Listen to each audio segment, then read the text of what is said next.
Yo, nigga, what's up? Yo, man, I'm chilling. You chilling? Yo, man, but Shanika told me some shit today. She said you ain't racist no more. Nah, man, Shanika be tripping, yo. I'm racist as hell. More racist than you. Nah, man, you ain't shit, nigga. What kind of racism you fuck with? Nigga, I fuck with all kinds of racist shit. Racism, reverse racism, sexism, man, I hate women. Homophobia, transphobia, man, I'm scared of all kinds of shit. Nigga, you ain't scared of shit, dude. Anytime I see two dudes kiss, I literally shit my drawers. Nigga, you think you hard? You don't be here 5 minutes and you ain't even commit no microaggression shit. Excuse me, guys. Actually, I believe neither of you are more racist than I am. Allow me to illustrate it to you on this PowerPoint presentation, okay? What is this white Exhibit nigga? A, this morning at approximately 7:36 a.m., I reached for my wallet while a black man happened to be walking across the street. That is a clear microaggression.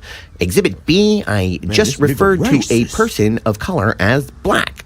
Clear sign of virulent racism. Man, this dude is so Exhibit racist. C, as you can clearly see by this equation, prejudice plus power equals racism, we can objectively calculate your level of racism. You two are both black, have no power, therefore you are both incapable of being racist. Exhibit nigga, D, man, I you got a haven't point. checked my white privilege since the drive over here, which means I've gone a full 5 minutes without checking my privilege, exceeding the maximum amount of time elapsed in between privilege checks by 300 seconds. Exhibit E, the fact that I am presenting logical and well-organized arguments as my proof as to why I, in fact, am more racist than you is racist in and of itself. Logic is extremely racist. Exhibit F. I'm gonna fuck you up, you white man. Punch this white nigga. I'm gonna fuck you fucking white nigga. You ain't more racist than me. I'm more racist than you.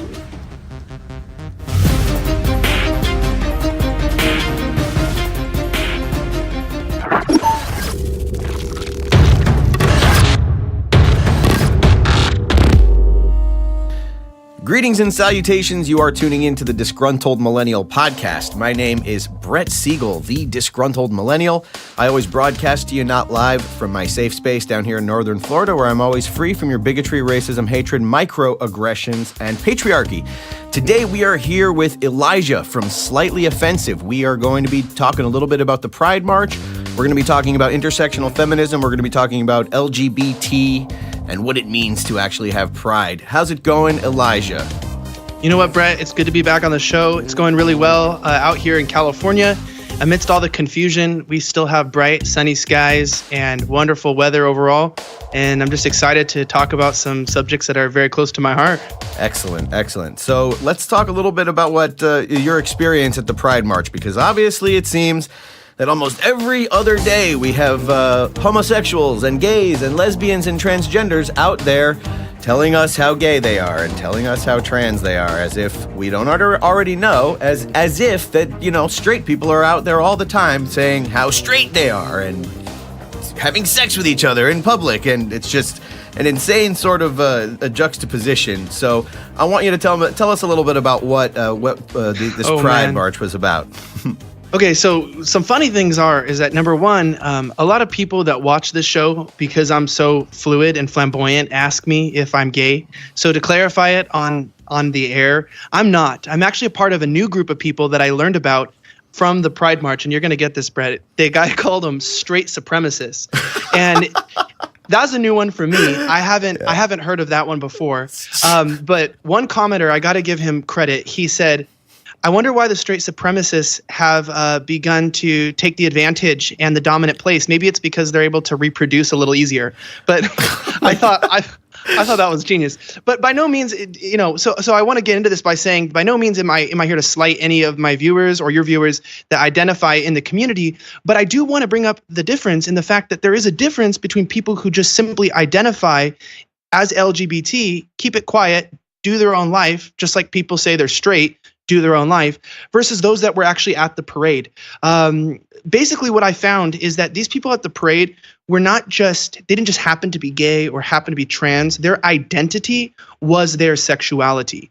And that was the difference. It was like identity politics, basically in a crap show of people flaunting the oddness and the weirdness of who they were, but also doing it in an explicitly sexual manner to the point where while filming, I was Me Too'd, but I was actually Me 10'd because I was like sexually harassed about 10 different times while filming, including getting my butt grabbed. Even on the video that we released, you'll see people like rubbing my back, came up and kissing my arm. I mean, it was definitely a parade of debauchery and inflammatory sexuality in a way that I've never witnessed in my life. It's just kind of insane because, you know, we're told on the right that we're not supposed to judge, that we're not supposed to do all these things. You know, we're so intolerant, we're so bigoted, we're hoity-toity, we don't want to, you know, have sex in public and all this stuff. But then at the same time, you got these people over here who are basically there so that they can shove it in your face how allegedly judgmental you are, which is kind of odd because in the same breath they're sitting here judging you as a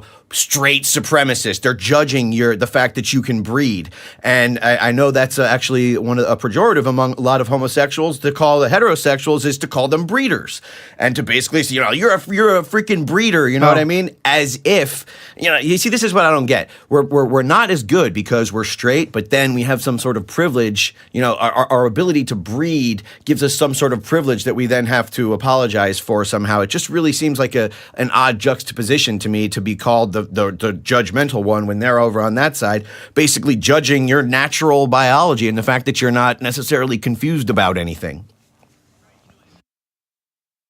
Right. You know, and that's a good point that you bring up because one of the things that I noticed personally while interviewing a wide variety of people, both lesbian, gay, bisexual, transgender, queer. I mean, we at Slightly Offensive, we tried to do something accurate by getting people from all the spectrum, including some straight people as well. And what we were finding is that people were very big on tolerance and love, but they were also hypocritically against people like Donald Trump and his policies without having any specifics. They were very hateful against people who came against them, very negative. Even towards me, interviewing me, like, what are you interviewing me for? And I'm like, I'm just here to put your opinions online. But then, you know, what I want to bring up is as I'm interviewing these people, I get some commenters. I actually have a pretty decent gay following online, and believe it or not, there's a lot of gay conservatives out there. They really do exist. I mean, not everyone's as flamboyant as Milo, but they are real and they're out there. But the thing is a couple of them have commented on the video, man, whatever just happened to just being gay? Yeah. And I said, you know, that's true, because when you're just gay, that's your choice. But when you politicize sexuality to try to get votes, which is what leftists have done, they've used identity and tribal politics to try to get people to think that the best part of who they are is their sexuality. Like, that is the best of what you have to offer. Like, you're not a businessman and you're not, a great uncle. You're a homosexual, and you over here, you're not a great artist and a musician. You're a transsexual, and you start empowering these people to be proud of what maybe in some cases some people might even call being unnatural, or the science isn't in. But you put these people in a group, and then it's even weirder because the hypocrisy goes further, because the LGBT name contradicts itself. Because number one, lesbian and gay is a sexual choice. I believe it's a choice. I think it can develop over time. I don't think you're born gay. There's no science that says that you are. But at the same time, there's also bisexual, which then insinuates that there's only two sexes to be attracted to. But then there's transgender, and then there's queer, there's intersex, there's agender, there's non-binary. And so it's like, if you can't both be bisexual and have 40 to 60 different genders, I mean, then you'd have to be 60 sexual, There's just the contradiction is in the name itself. And then when you actually get talking to the people and get into their minds, you find that they're just as confused as probably the most confused people in society. With one person that I talked to from her mouth who identified as transsexual, she said specifically that that mental illness is extremely proliferated in the LGBT community. At about like 40% of people who identify as trans would be considered, apart from their transsexuality, like mental patients or mentally ill. And that was from her mouth. I don't know if the statistics are true, but I definitely can say from what I saw that I can back that up from my observations. Right, absolutely. Like you said, the LGBT, they're all these different identities, and for some reason they've coagulated into this one group. And we'll talk a little bit about that later, because that gets into the whole intersectionality aspect of it. But the fact that you can tell when people are are not quiet and less silent about their sexuality, which normal people, normal straight people who are highly sexualized, they are still quiet about that stuff in public. You can tell the difference between the people who are just sort of trying to get votes, the people who have politicized this whole thing, and the people who just want to be left alone. And you're right, most of the people who just want to be left alone probably generally tend to be conservatives. It's the liberals out there who are trying to get you, instead of trying to get you to just accept them, which they don't want. That's the whole thing. They do a bait and switch. They say, oh, we just want acceptance, and then finally, when you've accepted them, they say, actually, no, you have to, you don't just have to accept us, you have to, imbibe us, and you have to think the way that we think, and you have to actually, you have to make concessions in your own life for us, not just letting us live the way that we want to live, So, right. But that gets into the intersectionality aspect of it, because when we say, to you and I, it seems like, the gays and the trans would have no relationship with each other. Right. What inherently about being gay and being trans has anything to do with one another? Right. It's an insult to say that somebody if your sexual preference is correlated with what's currently diagnosed as a mental illness. You're putting yourself in the category with people who are medically and APA accepted mental patients. You're throwing yourself into that category. To me, that I would be offended myself. Right. And I have no problem accepting my best friend is gay, so I don't want to hear any of this, transphobic, homophobic. No, look, there's no phobias or ists going on around here. There's none of that going on around here.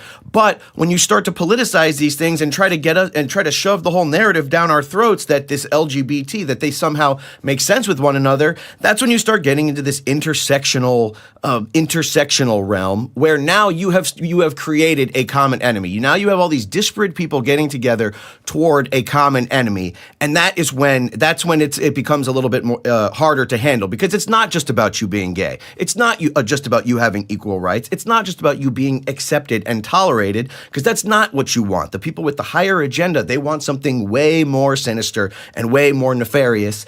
And these gay pride marches are just a way to basically shove it in your face. Because if you say, oh, I don't agree with the gay pride march because, well, why should anybody be having sex in public, right? They'll turn around and say, well, you're just homophobic. You just don't tolerate us. You just want homosexuals to get bashed in the street, and you want to cart us off like Donald Trump wants to cart off all the gays. It just makes absolutely no sense until you add this intersectional aspect to it, and then it makes perfect sense. Right. And that's the interesting thing about being and baiting people against each other, is when you can divide the United States of America and you can pit people against one another, you can begin to control them, because when you tell them who their enemy is, then you can offer them the solution to that enemy. And it's so interesting that at this rally, I mean, if you watch the video, it's crazy, because I'm not trying to associate being the LGBT community with bestiality, but the people at this rally were on another level. I mean, there were some people giving a hand job. I saw someone sticking hands under a girl's shirt, and there were children, by the way, there that were invited. I mean, it said on the website for LA Pride family to friendly. Bring your children. Yeah, and you know what? To me, like, whether or not someone has a specific sexual preference, sticking kids around highly sexualized outfits. I mean, men are wearing buttless chaps. People are wearing thongs and underwear. Women with their full breasts exposed. Transsexuals with implants just out in the open. I mean, it was so sexual and so disgruntled. At the same time, while I was there, I'm watching kids dance around in their rainbows and walk around with their family, and I'm thinking, you know what, this is a problem, because these people think that everyone's against them, but they're not even seeing the truth. They're not against you. You're just doing something that's not only weird, but quite frankly, isn't good for society. And I also think that most gays in the United States of America, lesbians and whatnot, would probably even disagree with the march overall, because there's this minority of the LGBT community who is so vocal, so militant, and so hypersexual that it ends up turning a lot of the society against, especially conservatives, to look like they're against the LGBT community, because they're so tired of this fringe group of people who are out here pushing these doctrines of pride, which is really pride in just being angry at the rest of the world and blaming everyone else for their problems. Agreed, 100%. And you can always look. Here's the thing: most people don't have a problem if you're gay. Most people don't have a problem if you are anomalous. Okay, at the very, and for you or for a Christian or for anybody to think that you don't approve of that lifestyle, that is one thing.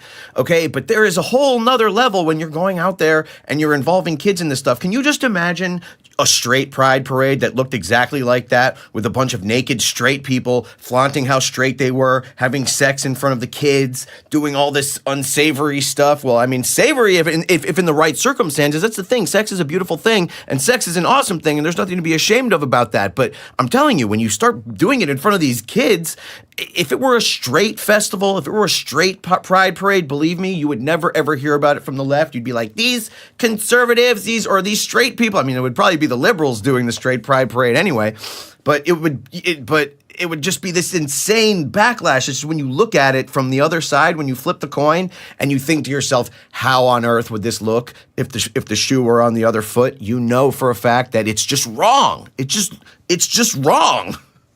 Right. You know what? And that's the funny thing, is that I think there was actually somebody applied to do a straight parade in Long Beach, which, for those that are listening, is a suburb on the coast part of Los Angeles, Long Beach Port, where most of our goods come in. And I know they got denied for permits, but it was so funny. Yeah, because there was a quote by a journalist, an independent journalist out there. He's something unorthodox. He's awesome. I'll post the link in the description here so you can follow him online. He covers conservative local news in LA. And he was saying, it's so funny here that it's me too for me, but not for thee. Right. Because he'd even said too that he was out there and he was tripping out at the way people were doing the exact opposite of what they preached. And we're talking about sexual respect, sexual identity, and then you're out here groping, touching people. That seems counterproductive to progressive ideas, because the progressives seem to be at the forefront and the apex of fighting against this culture of sexual harassment. But they also seem to be fighting for the rights of the LGBT community. And I think it's sad for the average person who identifies like this, that they even have to be associated with this subset of the community, which is actually the loudest voice in the community, which is the problem in the United States of America, is that a lot of the silent majority of people have the smallest voice. But these groups of people who are promoting more like the bad parts of what it means to have that worldview are the ones that are at the forefront of politics, because they're the ones who get the money, the backing, and the ideas from these people like Soros and the, different types of investors that push progressive ideas. They're the ones who end up getting funded. And ironically, in liberal and progressive cities, they're the ones who get the ability and the permits to actually pull these stupid stunts in the first place. Yeah, well, I know from doing the March for Our Rights that we were having trouble pulling permits every single step of the way in every single city. For some reason, all the liberal causes, they get to walk around the block with 1 million people, disturbing everybody along the way. But for some reason, the moment you mention freedom to these people, who are basically the people who run public parks and public areas, places where we are all supposed to be able to go, the moment you mention freedom, that's when the phone call gets a little bit dry, and then they hang up the phone. And you're absolutely right about that. It's one of those things that it's totally out of balance. Most of my gay friends, and I have a lot of gay friends, okay? A lot of my gay friends are very, very, very quiet, okay? And they're not. You wouldn't know that they're super flamboyant and take it in the butt or whatever it is that they do. You would have no idea, and guess what? These are the folks that are conservative, and they're openly gay. They're outwardly gay. It's just they're not out there on a float dancing and in buttless chaps, so they're not the ones who are getting all the attention. They're not going around calling everybody homophobic. They're not going around calling everybody bigots. They're very, very successful people, and they don't have a problem with anybody, okay? And they are not the ones out there marching for their lives and basically telling everybody else that they're bigots and having sex in front of children, so they don't get the attention. So, of course, these LGBT activists are going to be a hell of a lot more, they're not going to be as introspective. They probably don't even know that a lot of these gay guys who are conservatives are even out there.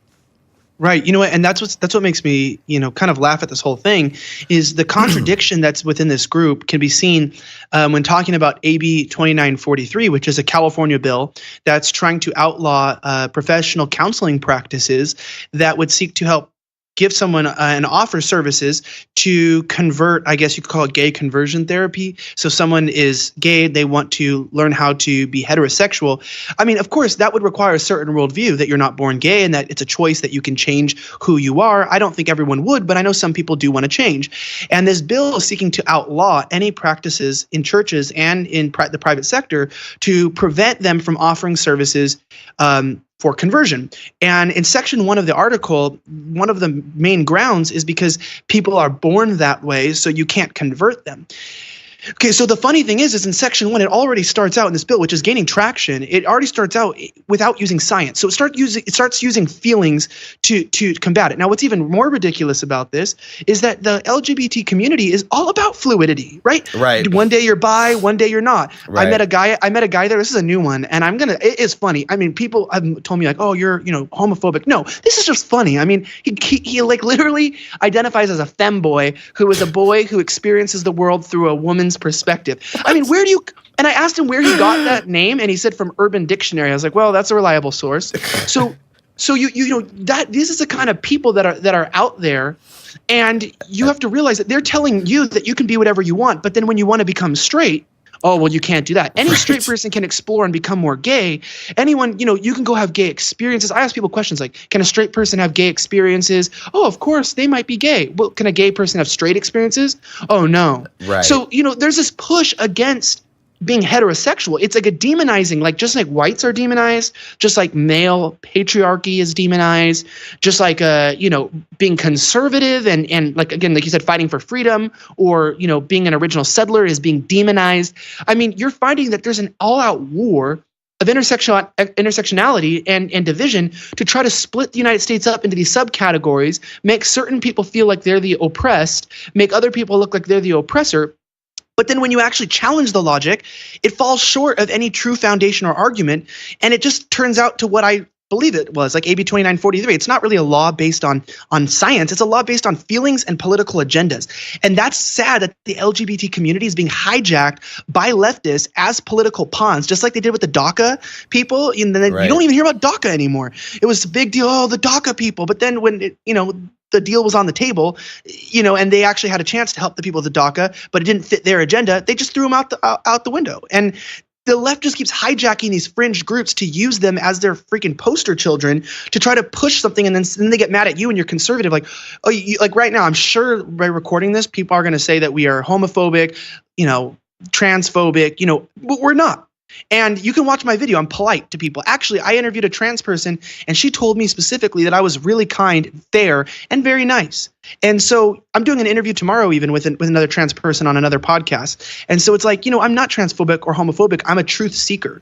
And Right. being a truth seeker and actually pursuing this is something that's very interesting, because when you're trying to fight for the truth and you're trying to push something that's real, me as a Christian, sure, I do disagree with certain lifestyle choices or certain things that someone might do. But at the same time, I think as American, you have the right to do whatever weird or freaky stuff you want. Right. It doesn't make me a hater.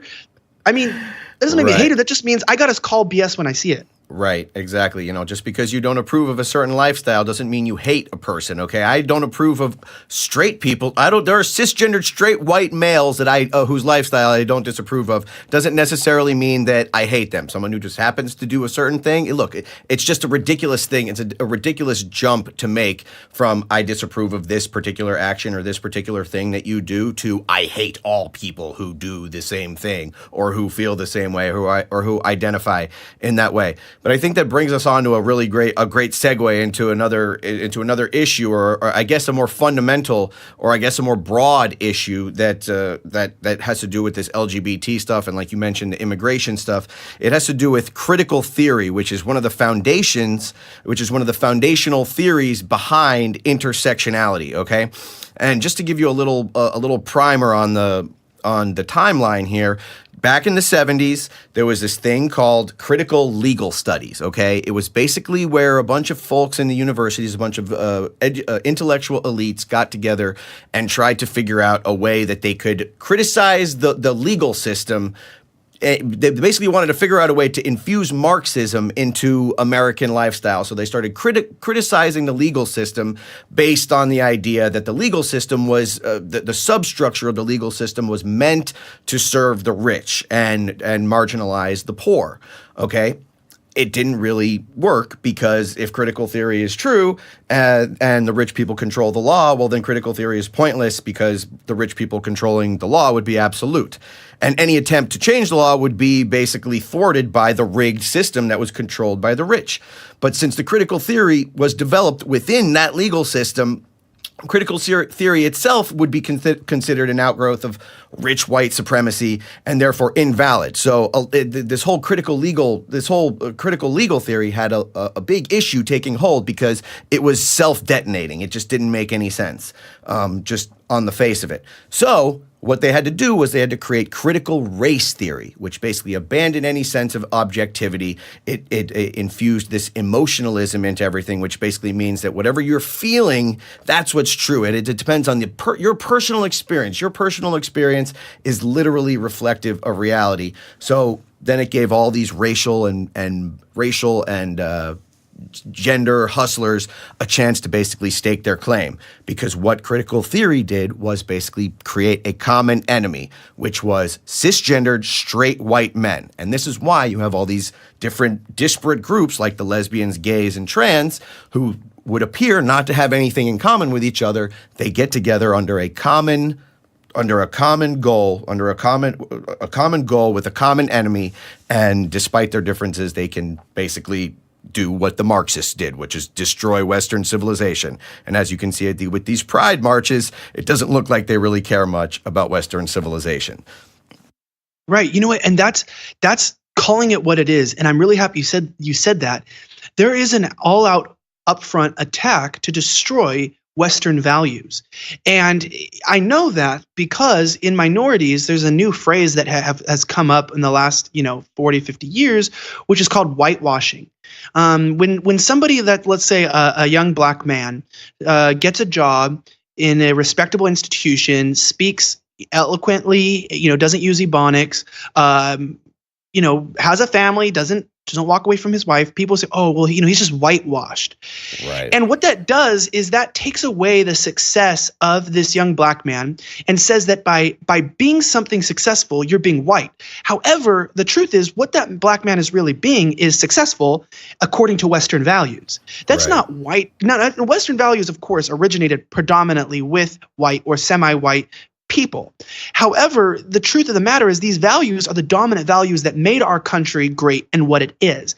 And we're the greatest powerhouse and the most wonderful empire that has ever existed. Quite frankly, I believe that we are the only empire who's had the ability to take over the world, but never did. So we did, economically, sure, you could push some arguments, but militarily, we could have just dominated the globe.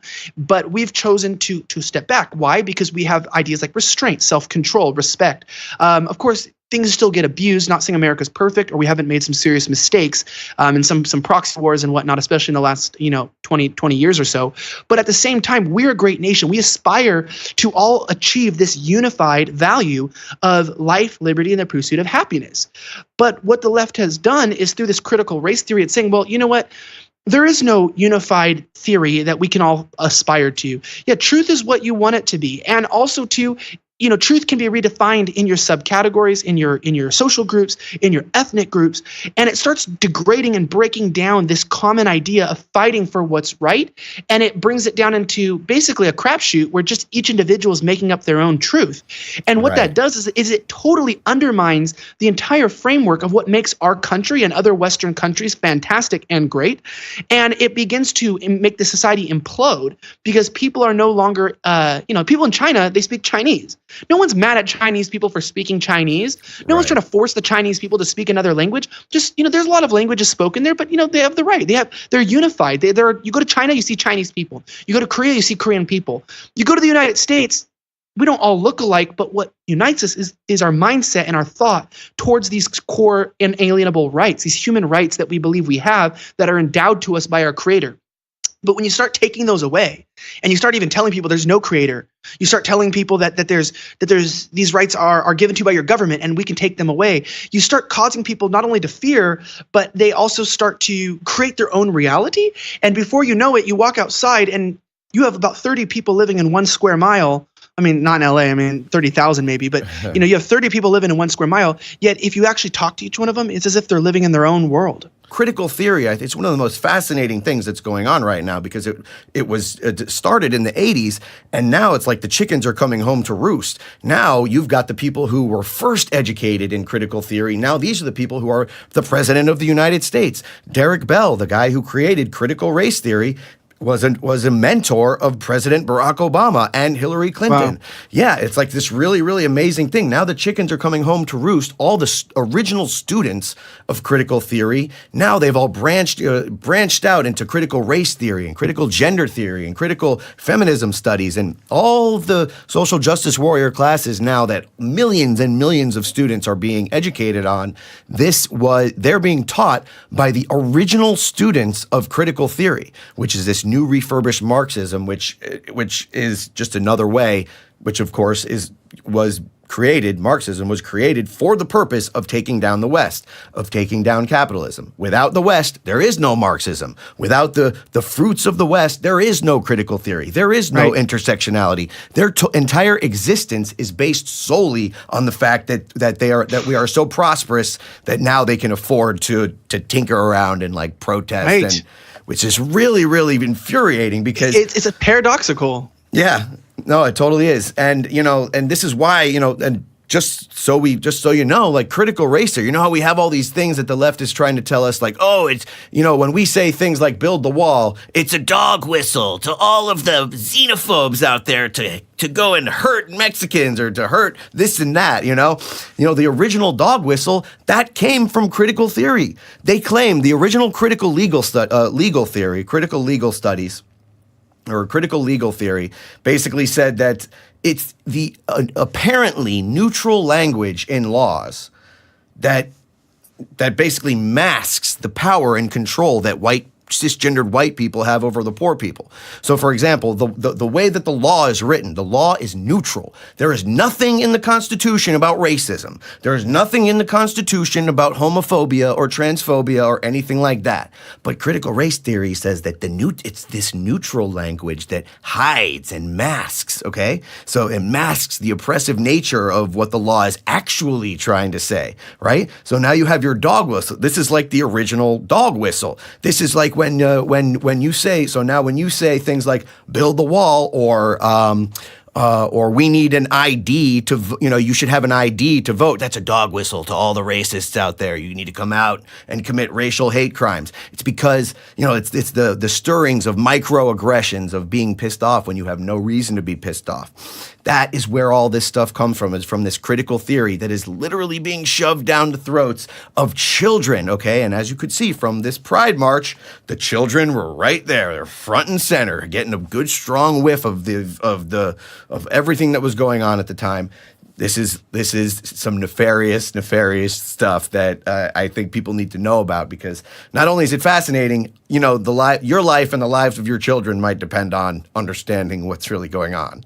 Right. You know what, and that's what brings up a good point, because in the New Testament, in the Bible, for those that are familiar with it, there's a verse where Jesus is talking about basically, because the word of God is like from his mouth, and whether you believe in him or not, and anyone with a backbone would respect the Bible as being a book of wisdom and probably of good moral value, and especially, being at the spinal cord of a lot of Western civilization of what we know it today, with ideas about treating your neighbor as yourself, and things like these. So Jesus said specifically he came to unite people, that there should be neither Jew nor Greek nor slave nor free, like that the message of the future, the way to actually grow and to move forward would be to stop seeing people so much by how they identify externally, and more about the quality of what's on the inside and looking at what's actually going on in the heart. And these kind of values intertwined with Christianity and different Western philosophy have developed a society where we kind of moved away from trying to just see people by their outward appearance, but judge them more by the the content of their moral character, where we can respect people who think well, who act well, who do these great things, who have these skills, but also just respecting people for the value of their life. Yes, when the United States started, people can say that we are a terrible nation because we started in slavery, but of all the nations in the world that practice slavery, we were the quickest to start and end it. So it's pretty good, actually, in my estimation. The reality is that we're growing and we're understanding what our Constitution means, what our inalienable rights actually demonstrate in our day-to-day life. But at the same time, ancient teachers from 2,000 years ago, like Jesus, understood that the way to move forward is to take down the dividing lines and to stop operating in a way where you're just taking people down because of their place in society. However, look at where we're at. It's 2018, and rather than progress, we've digressed. And we've moved into a position where people are trying to divide people upon party lines, upon sexual lines, upon racial lines. And to be quite frank with you, being a Christian myself, I know that I believe that the way to move forward is the opposite of this. I believe the way to move forward is to not introduce yourself like a lot of people have on my videos by their sexuality. The way to identify yourself is not a something dash American. The way to identify yourself is not by what kind of car you drive or how much money you own. The way to introduce yourself is by your name.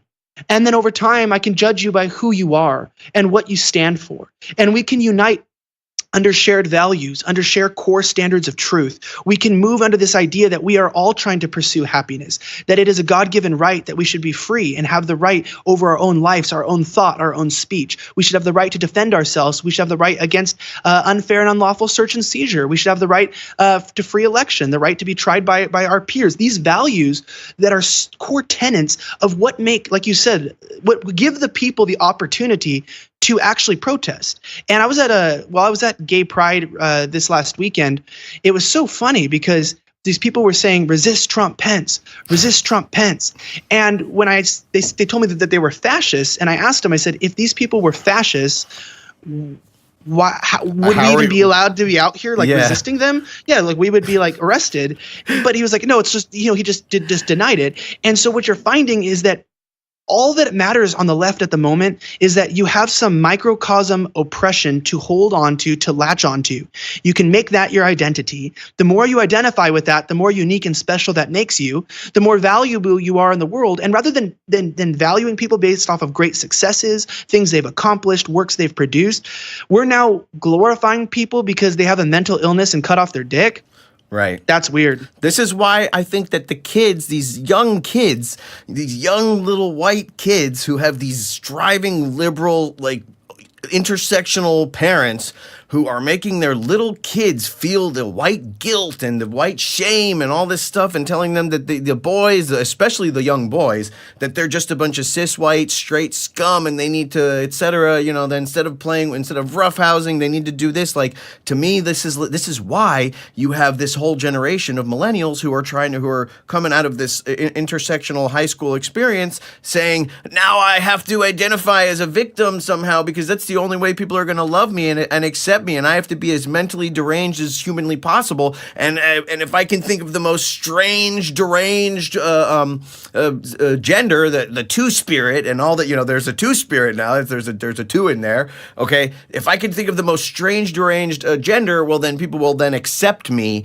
as being one of them. They will accept me not as this oppressor. They will accept me as one of the oppressed. And since the best thing that you can be in intersectionality is a victim, that is what these young kids are trying to be. That's why you have this long list of genders that looks like the cat ran across the keyboard and just typed out a bunch of random letters, okay? This is why you have that many genders. It's because I'm going to say it, it's the little white kids who just are so sad that everybody thinks that they're so terrible that they just want to stand out somehow and not be identified with who they are. And it's this weird backlash that I think, and now we have to say that they're just brave. It's brave what they did. You came out and told the world that you're a cat, okay? That's so brave, okay? Listen, and like you said, you make a great point. If there were such thing, if this were true, if this whole white supremacy thing were actually true, then I would say it is the most understanding, benevolent, white supremacy, it's the most benevolent thing that could happen for a bunch of minorities. Because if you can actually go out there and scream F Trump and F Pence and F white people and F straight people and F all this stuff, and these are the people who you say are oppressing you, they must be doing a piss poor job of oppressing you. They must not really be that bad, or they must not really be that scary. Because if this is what you are allowed to do, well then, I mean, you're basically this is what it is. Like the left is full of these self-detonating concepts. If they were truly that big of a threat, then there's no way you would go out there and try to rebuke them all the time. Right. And you know what? And if we were really the oppressors, I mean, we're pretty bad oppressors because we're letting these people speak out freely against us and giving them the right that they have as Western citizens to, specifically American citizens, to voice their opinions. And like you said, you know, where it comes down to is that, you know, we could end up giving in as conservatives to this plight to divide America by looking at these people as being un-American. But really, by entertaining new ideas and speaking about them freely and coming against people who are of traditional values, they're really not un-American. They definitely are American, because that's your right. But whether or not we should promote this is the question. I mean, you have the freedom to do a lot of things here, but we don't promote it. I mean, things like abortion, I mean, it's legal. I don't think you should use it as a free form of birth control. I mean, I disagree with the tenets of it entirely. But at the same time, I mean, even if you believe in it, if you walk around telling everyone, yeah, just go have sex freely and just get abortions. I mean, you know, you have weird rights in this country, but that doesn't mean that you should just be slapping them. I mean, we don't walk around just showing abortions to everyone and just talking about them and being, hey, everyone, I got an abortion. You know, there's just some things in society that, quite frankly, even if I disagree with them, I can fight against them. I can do anything. But I have friends who've gotten abortions. I know people that have done that. They're not un-American because they've done something that I think I don't agree with, or I think is actually absolutely wrong. You know, and so same thing with the LGBT community or any other community in this country. You know, I believe personally that we have to figure out a way to let them know that we are not their enemy, that we are for them, that actually our freedoms and rights that we're fighting for are the freedoms that are giving them the platform to practice the lifestyle that they want to live. And exactly. You know, and that's really what it is. And so really the party that's for the LGBT community is actually the conservative party. But the party that's for the freak show that makes the LGBT community look bad that we witnessed at the Pride Festival is definitely the left's, for sure, because we don't promote that. We don't promote sexualizing children or mental illness or anything. We don't promote it. But we do promote freedoms to do what you want, as long as it falls within law. And that's what the LGBT community says they want. They want the freedom to do what they want. And it made me laugh because I was interviewing this guy and he said something pretty interesting where he goes, you know, he goes, well, I go, what are you here for? He goes, I'm fighting for the rights of LGBT community. And he goes, oh, great. You know, I'm like, oh, great. You know, what rights? And he's like, you know, to be able to work where I want to. I was like, great, you can already work where you want to. And he goes, right, to be able to love who I want to. I was like, you can already do that in all 50 states. Like, this is universally legal. Right. And I was like, so what are we fighting for? And he's like, well, I don't know then. And I said, right, but we are fighting for the rights, right? And he goes, definitely. And it's like, there were no rights they were fighting for. Truly, you have the right to do these things. Yes, there are some nuances, but you know what? While you have the right to practice what you want, let Christians have the right to practice what they want too. Don't worry. I'm not going to go to a gay wedding and ask them to celebrate heterosexuality. Don't go to a straight baker who's a Christian and force them to make a cake for you that they don't want to make. I mean, are there no, come on, bakers? Are there no gay bakers? I know it might be a stereotype, but there's got to be a gay bakers. Those people professionally work with buns. Okay. So, I mean, that's got to be there. So why are they attacking? And so I want to say a message, sort of just to leave it here personally. You know, I believe here at Slightly Offensive that we are for being a little offensive. I think that, you know, what you want to do and what you want to practice and what you want to promote, go ahead and do it, as long as it's not getting in the way of other people's lives. And personally, whether I think it's moral or I agree with it, you have the right to do things I disagree with. And you know what? I have the right on the show to say things that you disagree with too. That's what makes us beautiful. But we don't look at each other by what we disagree with. We look at each other with what we agree with, which is that we have the inalienable rights to life, liberty, the pursuit of happiness, these God-given rights of free speech, and the right to practice the kind of lifestyle that you want to practice. And I think that America will be a better world when we all unify and realize that we're fighting for the same thing, which is to live in peace, to be happy, and to live the few short years we have with meaning and purpose. I couldn't agree with you more. And just to add a little bit to that before we close out, I just wanted to say that here at the Disgruntled Millennial, we don't care if you plug whatever you want to plug in your spare time or in your free time or in any other time that you want. As long as you don't make us, like watch and do all that, we don't have to agree with you, and we don't have to agree with your lifestyle, which personally I don't care at all. Like, I really don't care at all. You can literally do whatever you want, and we could still totally be friends. But when you start pushing this leftist agenda down my throat and down the throat of all the kids, I think that's where you sort of draw the line, because it's like Eli was saying, it's this American system that allows you to be so free. And for the people who are on that side, who are on the LGBT side and have been struggling to find your humor, because look, this is where all the humor is, the conservative side. This is where all the funny is. This is where you can be as offensive as you want, and everyone is still going to just leave you alone. Okay, you can totally do that.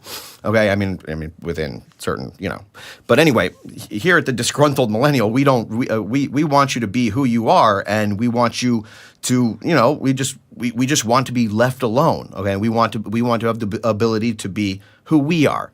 Okay. Anyway, Slightly Offensive, Eli, it's been real. It's been a great conversation. We are here at the Disgruntled Millennial. Of course, I'm wearing my World Microaggression Champion t-shirt. You can get me at disgruntledusa.com, disgruntledusa.com. We've got podcasts, we've got videos, we've got interviews, we've got all kinds of offensive shirts, okay, which is really, really funny. Okay, they can walk around in buttless chaps, but if you wear a shirt that says "Got Trump" or "Got Leftist Tears" or "Proud Capitalist" or "World Microaggression Champion," you would probably be hit up for a hate crime somehow. Okay, it's an offensive thing somehow. It's true. So, it's true. So anyway, what you can do is you can purchase one of these shirts and basically express your conservatism on your body, because they can key your car, but they can't key your body. So anyway, Eli, it's been great. I want to thank you so much for coming on the show, and it's always a pleasure talking to you.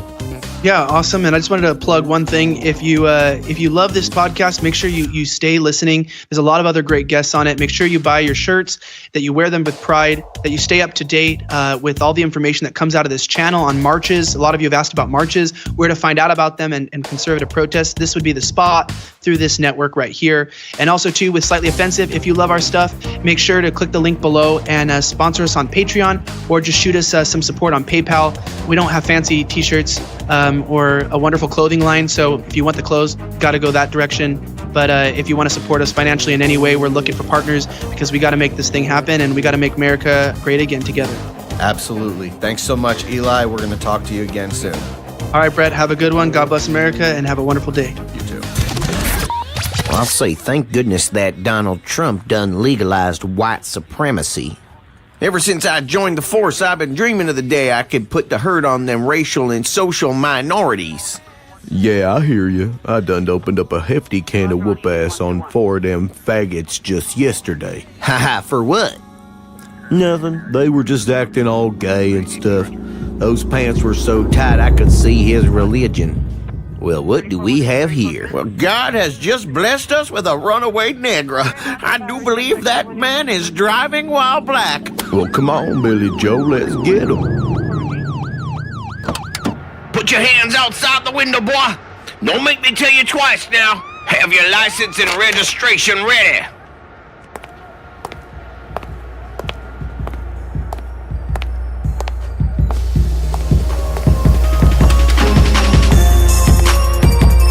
Turn that music down, boy. Can I help you, officer? Oh, wait a minute, you ain't no name. You know why I pulled you over? This nigga, of course I do, man. I'm driving while black. You see a black man driving down the road, and you think you can just pull him over without no due process and no judge and jury and taking away his constitutional rights, man? Yes, but, no. We mistook you for, a jigaboo, okay? The law says you can't be driving while black, and you are clearly not a black man, so you're free to go. What you talking about, man? I am black. Everybody know the black and the berry, the sweet and the juice, and I'm as black as they come. Now that institutional racism is the law of the land, I could get in trouble for beating up on a white boy. Man, pick up that potato on, beat me till I'm dead, or I'm gonna sue the city for discrimination. False alarm, Billy Ray. It's just Sean King again. My, that boy's about as confused as a fart in a fan factory.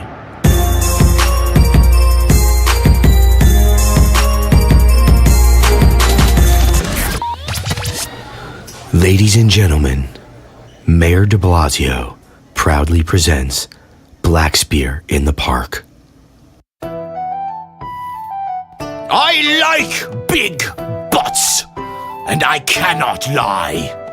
Thou other brothers canst deny.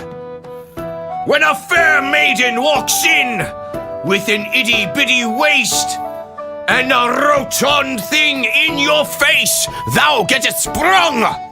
One to pull up tough, 'cause you noticed that butt was stuffed.